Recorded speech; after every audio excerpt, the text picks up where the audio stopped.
Last month, around the same time, Australians were horrified by the murder of Melbourne woman Jill Meagher. Another woman was also killed in Melbourne. But while Jill Meagher's death prompted an outpouring of emotion and a street march of thousands of people, the murder of Sarjan Raji went largely unnoticed.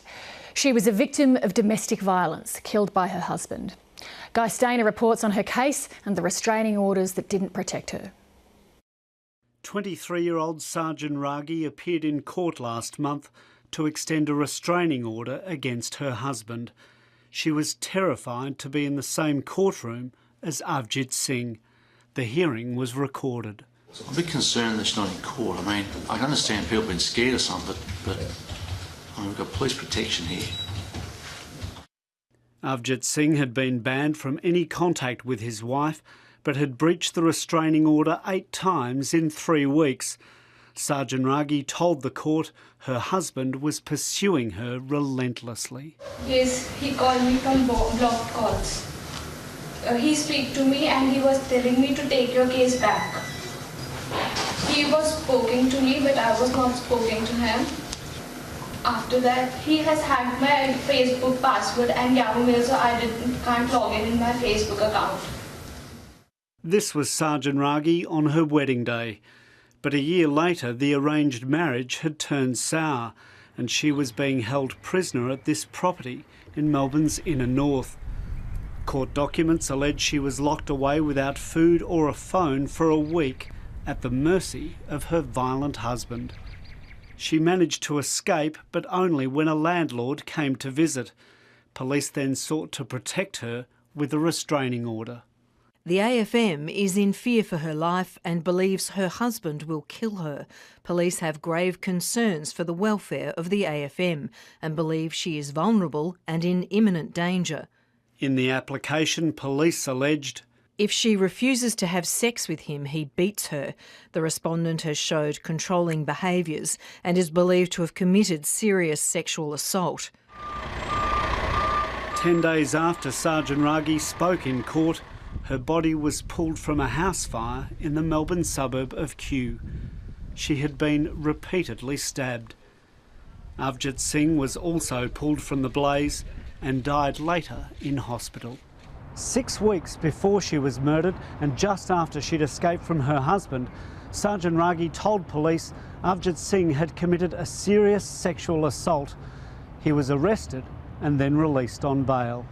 They're released on bail because they're not seen as a risk to society, that the risk that is there is to the women or the women and children. And while we have one woman or her women and her children still at risk, we've got a problem with our system. 7:30 asked Victoria Police if Sarjan Raji's allegations were ever referred to the Sexual Offences Investigation Team. That question was left unanswered. But just what role police played and whether they could have intervened earlier to prevent her death will be the subject of a coronial investigation next year. It's clear that police actions are at issue. I think we need to ask very strong questions about what contact Sarjan had with the police and what their actions were in response. And I think it's very important that those questions are asked by independent investigators. The murder of Sarjan Raji is just one of about 70 domestic homicides around the country every year, and 30% of all murders stem from domestic violence. In Western Australia, the number has doubled in the last 12 months. We've had 20 deaths since last November, which is an increase on the 10 deaths in the year prior. While each state has its own system of court orders, principally designed to protect women, the problem of enforcing the ever-increasing number of restraining orders is a national dilemma. 7:30 has learned that last year there were more than 11,000 breaches of domestic violence orders in New South Wales alone. What we know from our experience is that a lot of men don't really care all that much of what a piece of paper might say, particularly those men who believe that they're a victim of some kind of action against them or a conspiracy.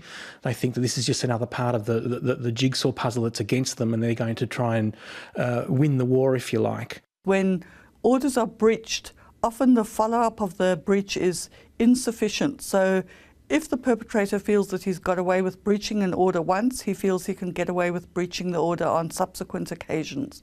So it's the implementation of the orders that's problematic, not necessarily the orders themselves. I was married at the age of 24. It was an arranged marriage. And since I got married, the violence began. So physical, sexual, financial, all sorts of violence. Sahar Ghali lives in a mini fortress, hoping the security cameras provided by the Victims of Crime Association can give her peace of mind. One day he came back and he realised that the clothes weren't folded. The children were quite young. I had put the clothes in the dryer and I didn't go and fold them in his time frame. And so he dragged me down the corridor, kicked me, I lost a few teeth. She knows all too well the limitations of court orders. Her ex-husband has breached his restraining order 218 times, including making threats to kill. Someone needs to be made accountable when breaches are made, and once he gets charged, well, it's either just a slap on the wrist, a warning or a $200 fine. In fact, threats to kill is only worth $200. And today, the tragic news of Sergeant Ragi. 2 weeks ago, the Victorian government was quick to cite the death of Sergeant Ragi when it increased the maximum penalty for breaching a restraining order to 5 years jail. But it has so far refused to fund the state's coronial review process into domestic homicide. We think it's ludicrous. We owe women like Sergeant Ragi system accountability. That is exactly what the Family Violence Death Review is about. The coronial review costs $250,000 a year. Every domestic homicide costs the state more than $1 million. Anti-domestic violence campaigners say the coronial review is a crucial process in preventing future murders like Sergeant Ragi's. Guy Stainer with that report.